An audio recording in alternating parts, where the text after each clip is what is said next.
Satu, itu ada jiwa Bung Karno. Yang kedua ada jiwa Eyang Prabu Siliwangi. Yang ketiga ada jiwa Agung yaitu Panglima Sudirman. Bismillahirrahmanirrahim. Assalamualaikum warahmatullahi wabarakatuh. Alhamdulillah, Allahumma shalli ala nabiyina Muhammad wa ala alihi wa sahbihi ajma'in. Teman-teman semoga sehat, semangat serta sukses selalu. Ya, kita masih mendapatkan kabar lagi teman-teman sekalian, yakni tentang Panji Gumilang mendapatkan penjagaan dari Bung Karno, Pak Sudirman, Jenderal Sudirman, serta Prabu Siliwangi katanya. Siapa ini? Kita saksikan dulu bersama-sama kabarnya teman-teman sekalian. Bahwa Pak Panji Gumilang itu ada tiga sosok yang katakanlah mendampingi dia atau katakanlah jiwa dia, katakanlah begitu. Yaitu jiwa leluhur. Siapa dia? Satu, itu ada jiwa Bung Karno. Yang kedua ada jiwa Eyang Prabu Siliwangi. Yang ketiga ada jiwa Agung yaitu Panglima Sudirman. Ini dari kacamata saya. Ya, maka saya diundang sini dalam rangka ulang tahun gitu. Saya hanya bicara sedikit sama beliau gitu. Pertama perkenalan. Saya dari Ciamis.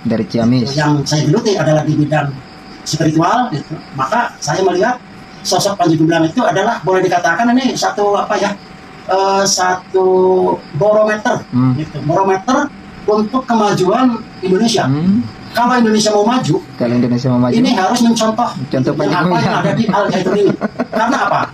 Karena Islam yang dibawa oleh Panji Gumilang itu adalah Islam rahmatan lil alamin atau Islam Pancasila. Ya, bagaimana teman-teman sekalian, menurut pendapat teman-teman sekalian ya, bahwa Pak Panji Gumilang ini mendapatkan penjagaan dari rohnya siapa tadi? Insinyur Soekarno atau Pak Karno, kemudian Jenderal Sudirman, Panglima besar kita, serta juga sesosok yang legendaris, yakni Prabu Siliwangi. Nah, bagaimana menurut kacamata Islam? Tadi disebutkan oleh kacamata Pak siapa itu? Kita juga tidak tahu namanya dengan jelas ya, karena katanya juga punya kacamata, nggak tahu kacamata apa itu. Coba kita tengok teman-teman sekalian, kacamata Islam bagaimana orang yang sudah meninggal, apakah bisa kemudian rohnya atau arwahnya itu untuk bebas melakukan yang diinginkan, menjaga seseorang seperti Pak Panji Gumilang yang meskipun sekarang sedang terjerat suatu hukum yang sedang diusut oleh pihak-pihak yang berwenang, yakni aparat hukum ya teman-teman sekalian. Nah, coba teman-teman sekalian kita tengok di Al-Quran. Namun sebelumnya teman-teman, bahwa roh itu ada dua, yakni roh orang mukmin dan roh orang-orang kafir. Nah, apakah roh orang kafir dan roh orang mukmin itu juga keduanya bebas untuk kembali ke dunia ya? Karena kita ketahui bersama dan kita berprasangka baik untuk Pak Soekarno dan Pak Jenderal Sudirman adalah orang Islam, sehingga orang mukmin. Tentu saja kita selalu mendoakan semoga amalnya diterima dan dosa-dosa diampuni. Namun untuk siapa satunya, Prabu Siliwangi katanya, kita belum tahu pasti apakah agamanya, namun kabarnya beliau belum masuk Islam, meskipun sebagian anak keturunannya juga masuk Islam, bahkan ada yang menjadi wali kononnya. Nah, namun kita serahkan pada Allah Subhanahu wa taala. Kita coba tengok teman-teman sekalian, yakni di surat pertama, surat Al-Mu'minun, teman-teman. Surat ke-23 ayat ke-99 dan 100. A'udzubillahi minasyaitonirrajim.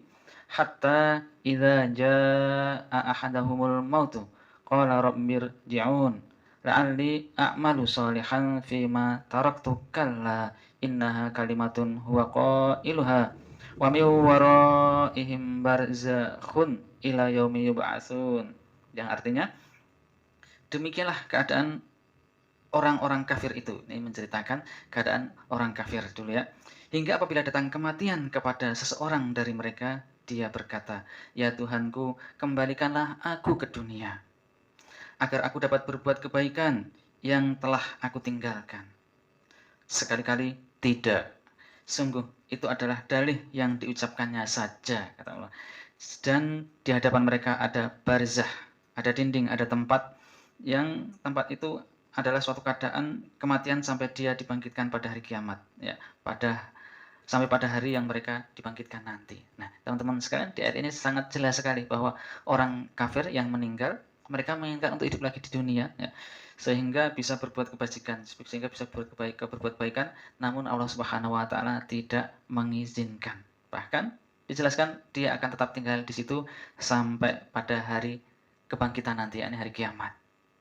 Kemudian yang kedua teman-teman sekalian, tentang ruh atau keadaan orang yang sudah meninggal padahal orang itu adalah orang mukmin. Nah, ini ada juga di surat yang lain teman-teman sekalian, surat Al-Imran kalau salah. Nah,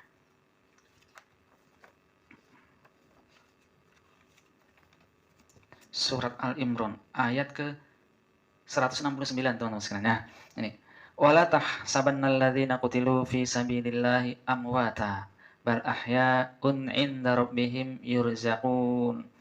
Dan janganlah sekali-kali kamu mengira bahwa orang-orang yang gugur di jalan Allah itu mati.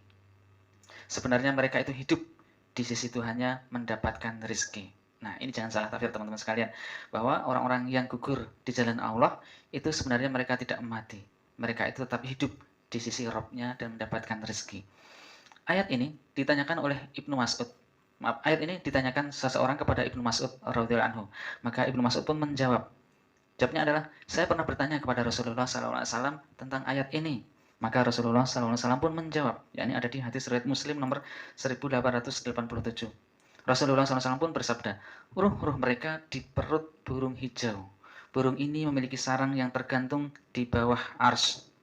Mereka bisa terbang kemanapun di surga yang mereka inginkan.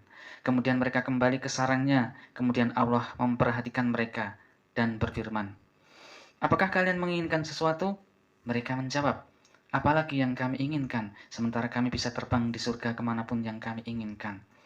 Namun Allah selalu menanyai mereka 3 kali. Sehingga ketika mereka merasa akan selalu ditanya, mereka meminta, ya Allah, kami ingin Engkau mengembalikan ruh kami di jasad kami, sehingga kami bisa berperang di jalan-Mu untuk kedua kalinya.